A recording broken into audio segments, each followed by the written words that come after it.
The purpose of this video is to assist school counselors in identifying victims or targets of bullying.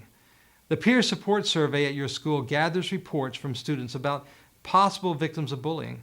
In this procedure, each student is asked to write the names of any classmates who were victims of bullying during the past month. Many studies have found that peer reports can be a reliable and valid way to identify students in need of assistance. It is one of the quickest and most direct ways to identify victims of bullying, but it is by no means completely accurate. We hope to improve the accuracy of the peer reports with our new survey procedure. Let's begin by reviewing the steps leading up to the student interviews. Step 1. When you receive the survey data listing the students nominated as victims of bullying, the first thing you will want to do is start with an alphabetical list of all students in the school. Go through the survey data and count up the number of times each student is nominated. Step 2. Sort the list of names according to the number of nominations. You will find that most students have no nominations. A large number of students have just one nomination, and increasingly smaller number of students will have more nominations. After you have interviewed these students, we will want to assess the accuracy of the student reports. In previous research, we found that as the number of nominations increases, the likelihood that a student is actually a victim of bullying rises substantially.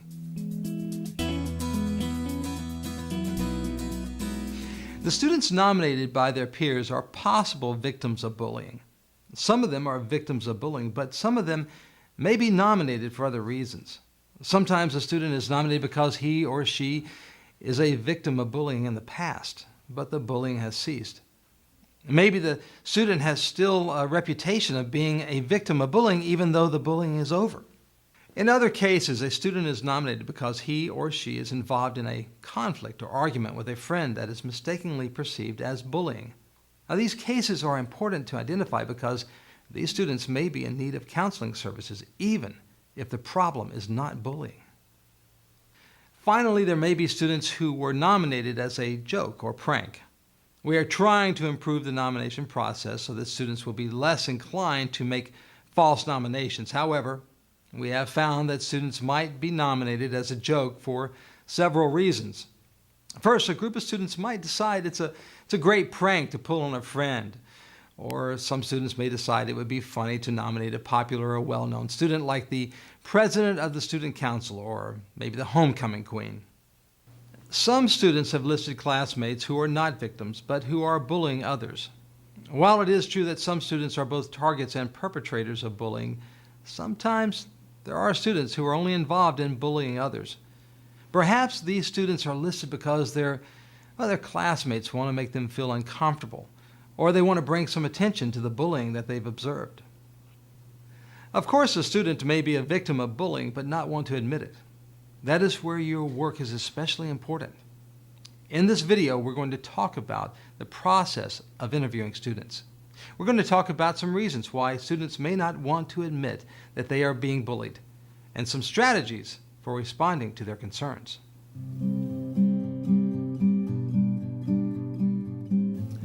We realize that you do not have the time to interview every student who is reported as a victim of bullying.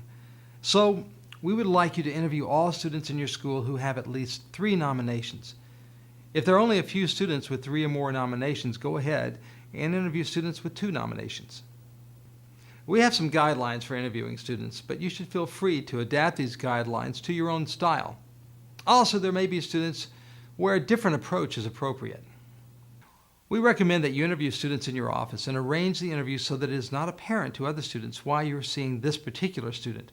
We don't want students to be embarrassed that they have been reported as a victim of bullying. You may want to start the interview by using your own approach to introducing yourself and establishing rapport with the student. At some point, you want to raise the topic of bullying. We suggest that you begin by asking the student if he or she has observed bullying at school lately.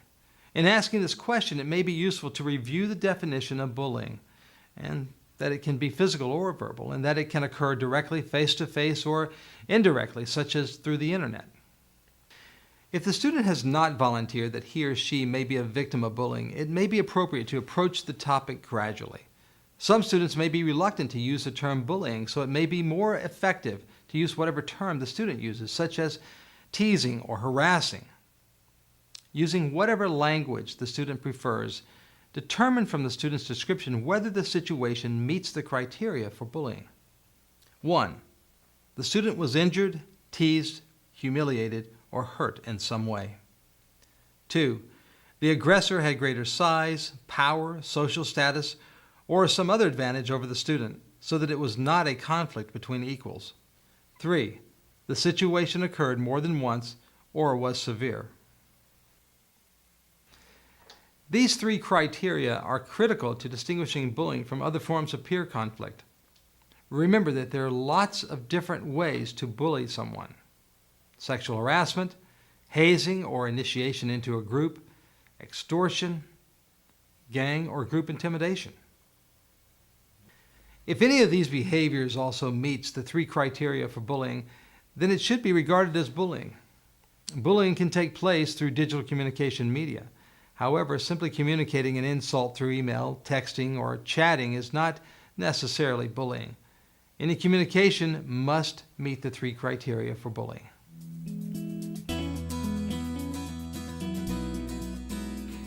Some students will not want to admit to being bullied. They may feel embarrassed about being bullied, or they just might not recognize that what is happening to them is bullying. When a student denies being bullied, you should diplomatically ask the student to reconsider and think back to the time of the survey. You could remind the student that as part of the survey, everyone was asked to write down the names of students who were being bullied. You can tell the student that several classmates had listed him or her as someone who was being bullied. If the student still maintains that he or she was not bullied, you might want to explore possible reasons why he or she might not want to admit being bullied. Sometimes a student does not want to admit being bullied because he or she thinks that nothing can be done about it, or not want to draw attention to the situation. There are other reasons that also may be considered. Sometimes students are embarrassed to admit that someone has bullied them, fearful the bully might retaliate, troubled that it would be snitching to admit being bullied, worried that he or she also did something wrong that might be revealed. Consider these possible reasons one at a time. If the student still denies being bullied, diplomatically ask the student why he or she thinks he or she was nominated. It may be useful to ask the student whether there was some incident or event that others regarded as bullying. Be careful not to offer the student an excuse to deny bullying, but explore whether it is possible that he or she was nominated as a victim of bullying because the bullying occurred in the past, but not in the month prior to the survey. The incident involved friendly teasing that was not bullying. The incident involved an argument between peers of equal status and so was not bullying. The student was nominated as a joke or prank. In most cases, it should be possible to determine whether the student was or was not a victim of bullying. In some cases, it might be less clear, but we want you to make your best judgment. Each case should be classified into one of 5 categories. 1. Victim of bullying. 2. Former victim of bullying. 3. Peer conflict that was not bullying. 4. Nominated as a joke or prank, including students who are bullying others but not being bullied themselves. 5. Other or could not be determined. Let me emphasize that the classification is based on your judgment, based on all sources of information available to you. If you have information from interviewing other students or perhaps teachers who have witnessed a student being bullied, then by all means, use that information in making your determination. We want the most accurate possible determination. The results from all your interviews should be recorded in a summary table that will be turned into the Safe Schools team leader for your school. This table is basically a list of each student you interviewed, how many nominations the student received, and your classification for the student. The table will also include the student's grade level and gender. You will not record the student's name on the table you turn into the Safe School team's leader, but you should keep a record of the student's name so that you can review these names the next time the peer survey is conducted. The tables from each school will be combined so that we can determine how the rate of victimization increases with more nominations. Next, we are going to show you a series of sample cases. The cases represent some of the different situations you will see in your interviews. We would like you to watch each case and then make a determination whether or not the student is a victim of bullying. If the student is not a victim of bullying, then you should classify the student in one of the other categories.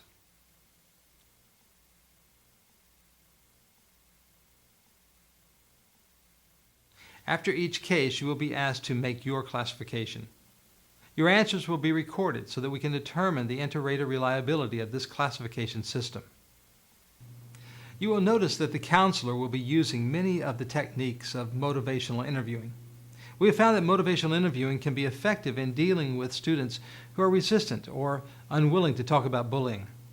So in these interviews, you will hear counselors using a lot of reflective listening and empathic statements. They will avoid asking closed-ended questions that can be answered just yes or no, and instead try to ask open-ended questions. When the student is resistive and does not want to talk about something, the counselor will not necessarily confront the resistance directly. Instead, the counselor will use a technique of rolling with the resistance, which means that they will reflect back how the student feels and encourage more talking indirectly. Rolling with resistance is a good technique to use with a lot of adolescents. Next, the counselor will let the student take the lead in defining a problem or difficulty the student would like to change.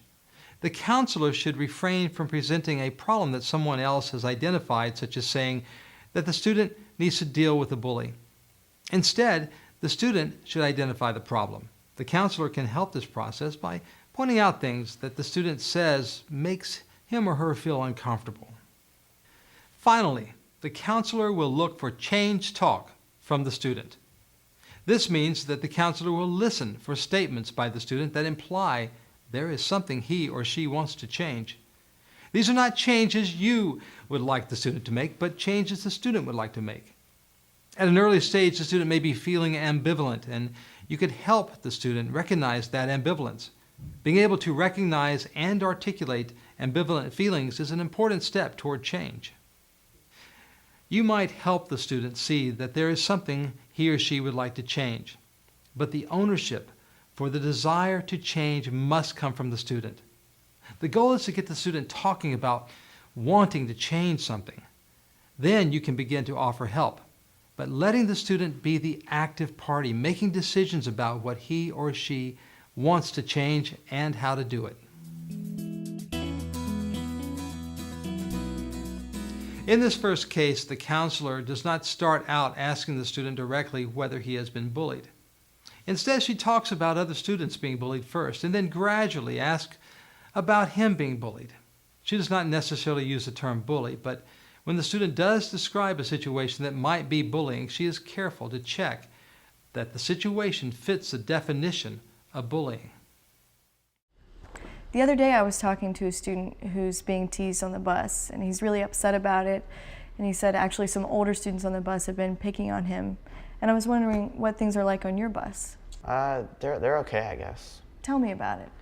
I mean, sometimes we get loud and the bus driver tells us to quiet down, but nothing ever really big ever happens.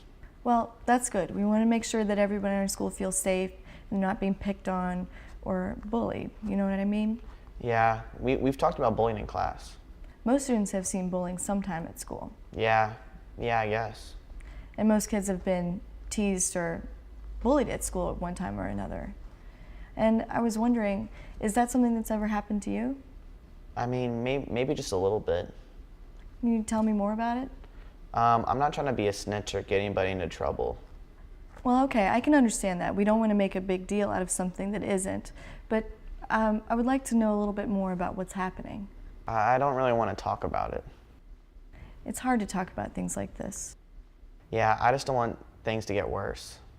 I agree with you completely. I understand we don't want to make things worse than they already are, but it sounds like things are not going so well right now, and it would help me to understand a little bit more about what's going on. Yeah, there's this kid in gym class. So it's happening in gym class. Can you tell me a little bit more about what happened the last time? It's pretty much the same thing every time. He's bigger than me, you see, and He always wants to arm wrestle me, but I never want to. He calls me a chicken and makes chicken noises, and then he even calls me gay. And then the other kids laugh. Yeah. Okay. That sounds really awful. You know, here this guy's bigger than you and he's putting you in this unfair situation. He used to pick on this other kid, but now it's just me. So he's done it to another guy, and now he's doing it to you. I wonder how many other guys he's done this to. And you probably wouldn't want him doing this to one of your friends or to some other guy. Yeah, I wouldn't want that. So that's a big reason we want this sort of thing to stop. Once it happens to one guy, then it happens to another guy, and it goes on. And we don't want kids being picked on like this in school. And we also want him to learn how to respect other people, to treat other people with respect. Yeah, I get what you mean. It's happened pretty much since the beginning of gym. I mean, I don't have gym every day, but when I do, it pretty much happens every time. And it sounds like you've had enough and you want to put a stop to it. Yeah, definitely. Okay.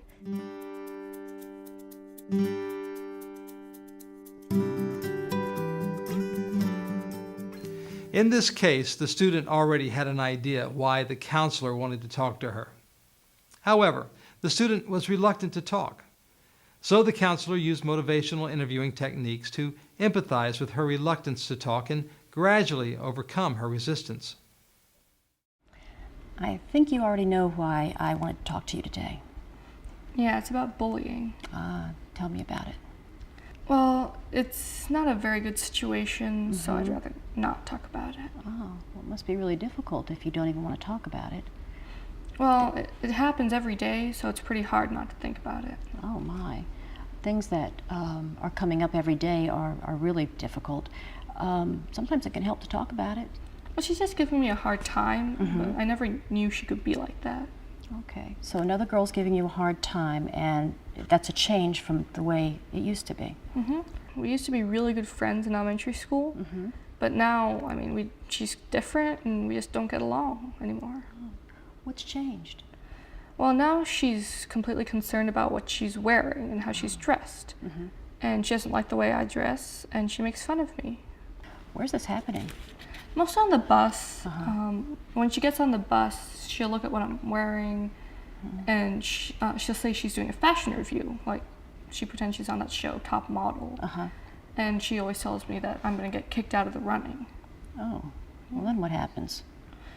Well, I put up with it for quite a while, but 2 weeks ago we had a big argument about it on the bus, and a lot of girls heard it, and now everybody's talking about it at school. Did the other girls take sides? Some of the girls took her side, and some of them were kind of on my side.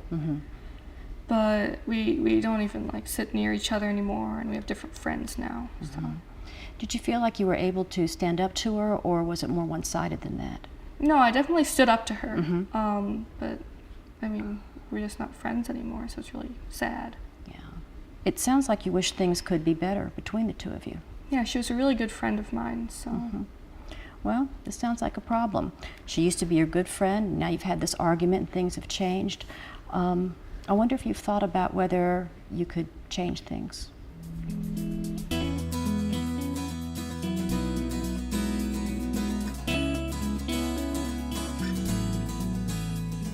Among younger students, a lot of bullying takes place on playgrounds.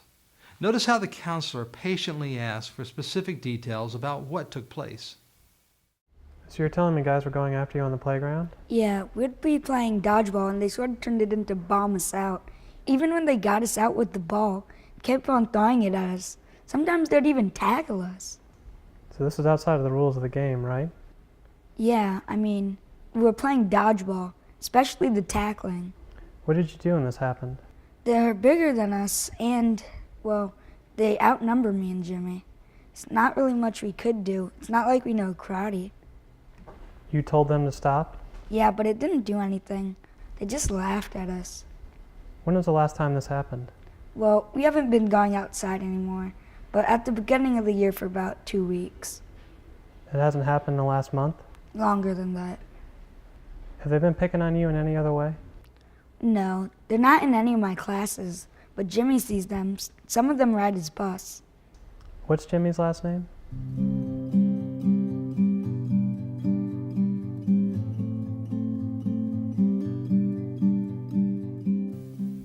Social bullying is a common concern, especially among girls. Notice that even though the student says she is not being bullied, the counselor reviews the situation carefully so that she can make her own determination. June, you're in Miss Jenkins' class, aren't you? Yes, first period. Has she been holding the classroom meetings about bullying? Oh yeah, we had one a few days ago. Well, that's good because that's a big goal in the school this year, to make certain that everybody's safe and no one's being bullied. Yeah. How do you feel about the program about bullying? I think it's a good idea. Okay. You know, bullying among girls can be really different than bullying among boys, and I'm wondering what you've seen with bullying among the girls. June? It seems like something might be bothering you when I ask you about bullying among the girls. Well, just a little bit. Well, tell me about that. It's nothing, really. Well, bullying can be very hard to talk about. It's not really bullying. So something's bothering you, but it's not really bullying, it's something else. Yeah. Okay. Well, tell me how things are going with the other girls that you hang out with. Does this have to do with the survey we took last week? Yes, it does.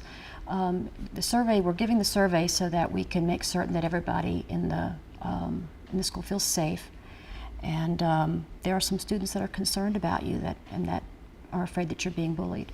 I'm not being bullied. Okay.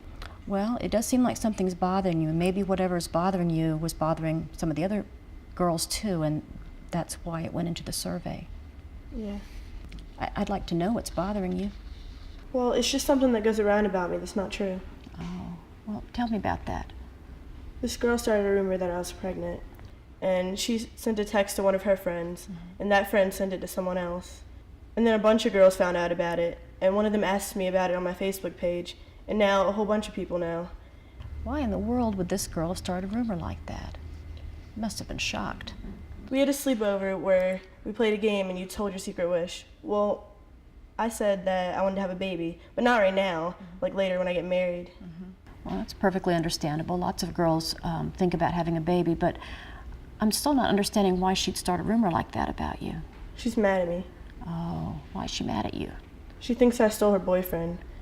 You see, Jason used to like her, but now he likes me. But I didn't have anything to do with it. He just started liking me, and now she's mad at me. And all her friends are turning against me. They're making up more rumors. Oh, like what? You know, the obvious, like, I'm gonna have Jason's baby, stuff like that, and we're gonna run off and get married. Well, that must be very upsetting. I can't get them to stop. You feel pretty helpless that you can't stop the rumors about you. I feel there's new ones every day. Well, I'm glad you told me about this because I can see how awful it must be making you feel. You must be trying to think about how you can stop all this. I wanted to stop, but if I say anything, they just laugh. Well, maybe I can help.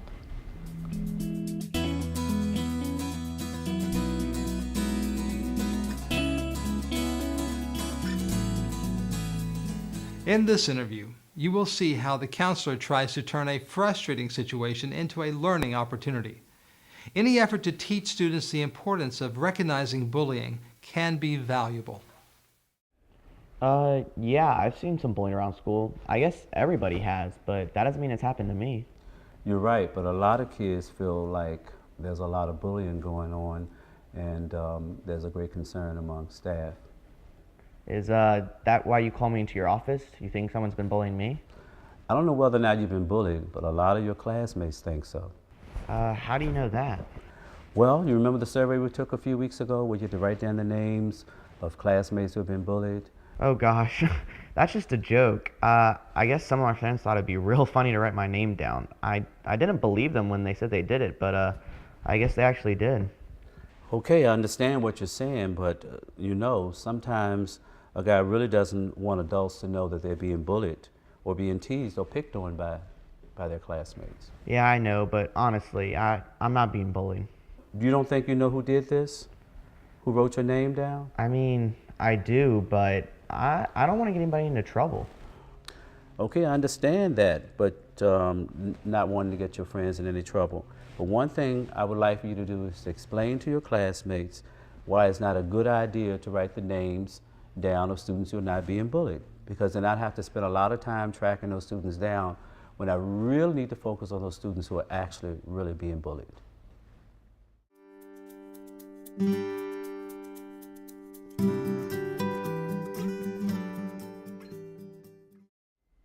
I don't know why anybody wrote down my name. The survey was dumb anyway. So the survey seems dumb to you, and it doesn't make sense to you that anybody wrote down your name. That's right. It must be a joke or somebody trying to get me in trouble for no reason. Are there guys who would have written down your name as a joke? If they did, they didn't tell me about it. Okay, well maybe sometimes guys are getting picked on, and they don't want anyone to know about it. Maybe it's embarrassing. Nah, that ain't me. No one picks on me. Sometimes people have been in an argument or fight, and other people think it's bullying. I haven't been in any fights, at least not during school. Well, sometimes people are involved in situations and they're afraid that if adults get involved, they may get in trouble in some way. I'm okay. There's nothing really. Well, maybe some people think it's snitching, when in actuality it's not snitching. Yeah, I understand that, but I don't have anything to snitch about. Okay, well, sometimes people may be mad at you and they write down your name to get you in some kind of trouble. Maybe someone doesn't like what I said, but I don't know who it would be. Okay, I think that's about all for now, but I want to make sure everything's all right. So I want you to think about this a little bit and then come back and tell me if something comes up.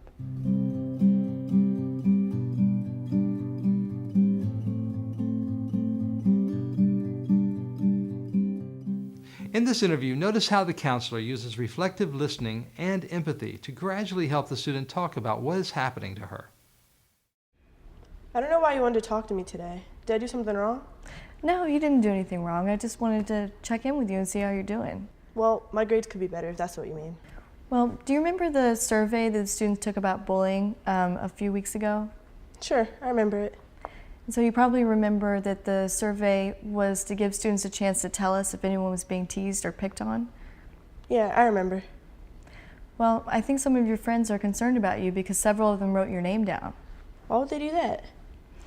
Well, I don't know, but it may mean that they think something is going on and maybe I can help with that. I'm not being bullied by anybody. Well, bullying can be many different things. Is anyone giving you a hard time, teasing you, or spreading rumors about you?